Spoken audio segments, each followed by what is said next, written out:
Breaking news tonight on the 2020 presidential race. Former VP Joe Biden moments ago reversing his stance on federal funding for abortion. He's been against it for the better part oh my God, of his career, but in a speech tonight, he flip-flopped.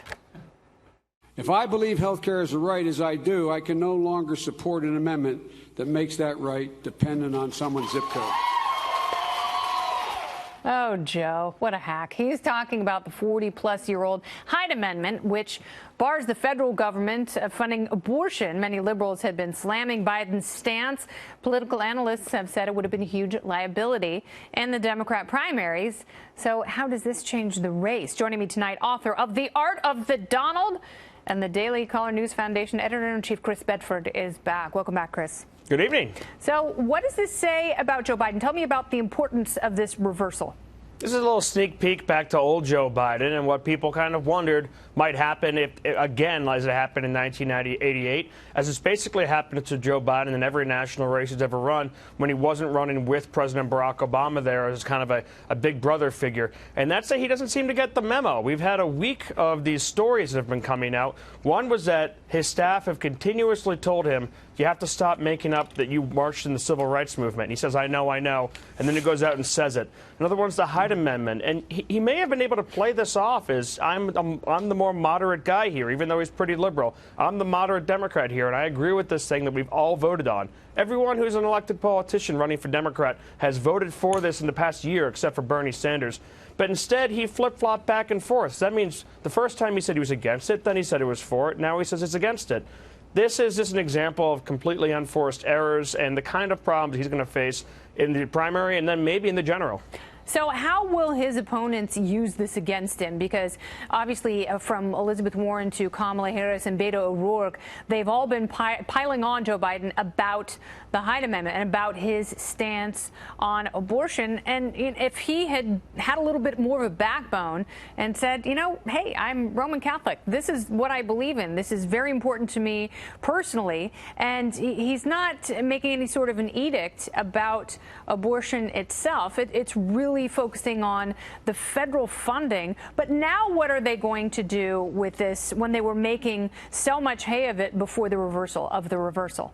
And he is a Roman Catholic. I've seen him sneak into the back of churches, and this used to be a Democratic talking point or a Democratic legislation. The Hyde Amendment was a Democratic House, a Democratic president, and now it's a matter of faith that you believe in your core being that it's the federal government's job, the taxpayers' job, to give abortions to people, to pay for it, and then it should no longer be safe and rare, but it should be celebrated and readily available and basically a positive thing. So it's going to be easy for his Democratic opponents on the left who are going in the primary, going to the base, to try and convince people that he is just going with the wind. He's not a true believer like they are, and his ideas are poll tested.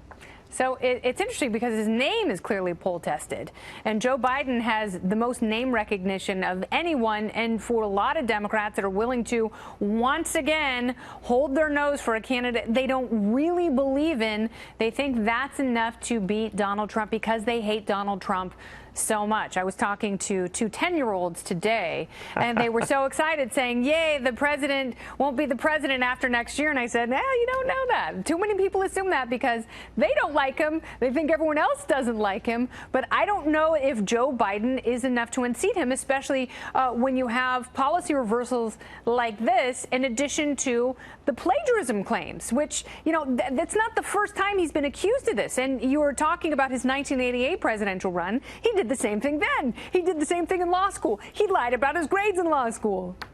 He's an absolute consummate politician for sure, and he plays himself off as this middle-class Joe, but he's been an absolute career politician. Now, President Trump's changed some of his positions in the past, of course, but that doesn't mean President Trump's not a normal politician. He's going to hit him on it no matter what. Chris, and President Trump isn't a normal guy. No, he's not. Yeah. And it seems like he completely expects Joe Biden to win the primary. Right now, he's polling at 30% amongst black Democrats. He's polling really high amongst the entire Democratic Party. It's his primary to lose. It's his nomination to lose. And I do think that he would give President Trump the best run for his money of any of the candidates out there. So far, I think you're right. But I also think that Joe Biden has slowed a step from 2016. And I think that he was really robbed of that opportunity, not only to run for the nomination and run for the presidency, but to be in his own right president of the United States. And that would have happened 3 years ago. I don't know that it's going to happen now. There are so many variables. Liberals are dead set on tanking the economy, unfortunately, just so they can say, I told you so, to the president and to Trump voters. But, you know, we'll see what happens. I won't be voting for any of them. Nope. Absolutely. And if I was him, I'd be upset Chris with Barack Bedford. Obama. I would be upset with Barack Obama and Queen Entitlement Hillary. She was a horrible candidate. She's a bad person, and she has a real hard time with the truth. But Chris Bedford, you do not. You are truth personified. Thank you so much. Thank you, Kennedy. Very good.